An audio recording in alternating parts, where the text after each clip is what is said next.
and it kind of kills the senses to make things go a little easier. They offered it to Yahusha, and he refused it. And we see a type in there that the word of Yahuwah Elohim that brings redemption, deliverance, and restoration will not accept gall that's offered to it, even when it is mixed with soured wine. So it's just kind of a thought that kind of came out. But he refused.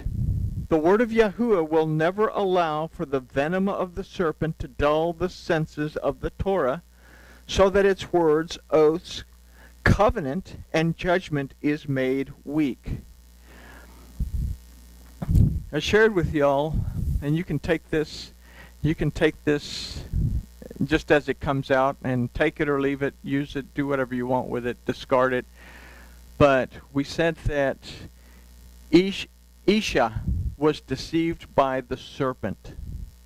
And that's a huge thing. You know, we've said, okay, well, it represents the tet, the choice that we can make, that we can bow before Elohim through his word, or crawl on our bellies like the Nachash. But something else that we can take into consideration is that both Zeus, the Greek deity of the sky, the head honcho in Greek mythology, and Jupiter, the Roman deity, who is Zeus, are both represented by a serpent. Okay? So if we go back to the garden and we consider a serpent, we can consider this to almost be a prophetic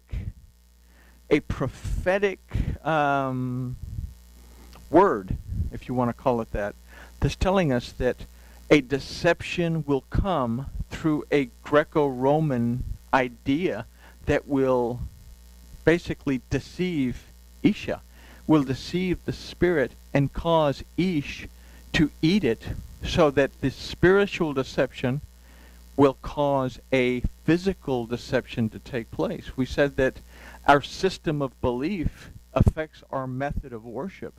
So if we consider that in the scope of all these things, and we consider the venom of the serpent, then we can consider that this transition that would take place would lead us away from Yahuwah Elohim, because we would be led away from the very thought processes and the very languages that kept us in tune to what the Torah actually had to say, and be led into something that was superficial, that would twist the word to say what it wanted to say, and then in the process leave us kind of, okay, I'll buy it, because in the Dark Ages there was no means of verifying everything. You could verify it all you wanted, but you would be the menu on tomorrow's barbecue. So they burned people at the stake for disagreeing with the church. So anyway, so we go back. The word of Yahuwah will never allow for the venom of the serpent to dull the senses of the Torah,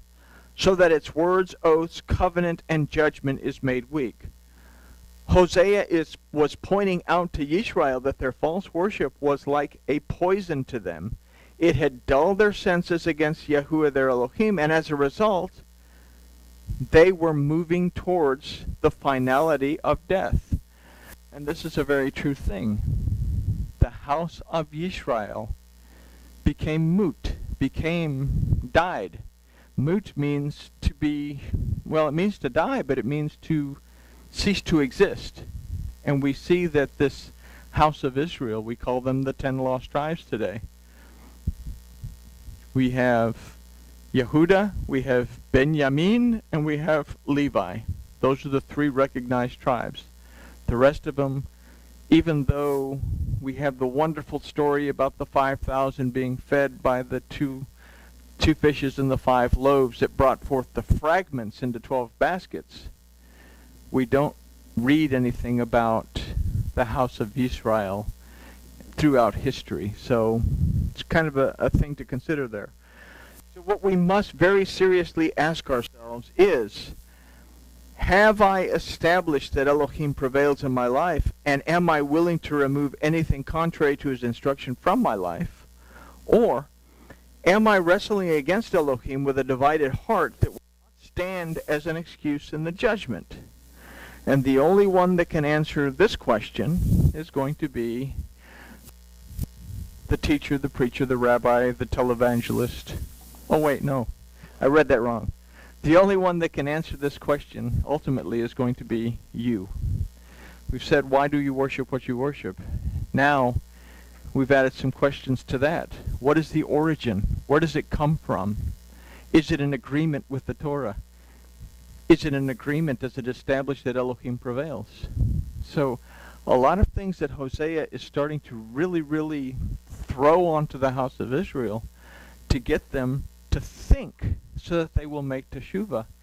And if we read it in the sense that Hosea was presenting it to Israel, hopefully it'll help us in our relationship with our Elohim. And with that, we can say grooviness has been achieved.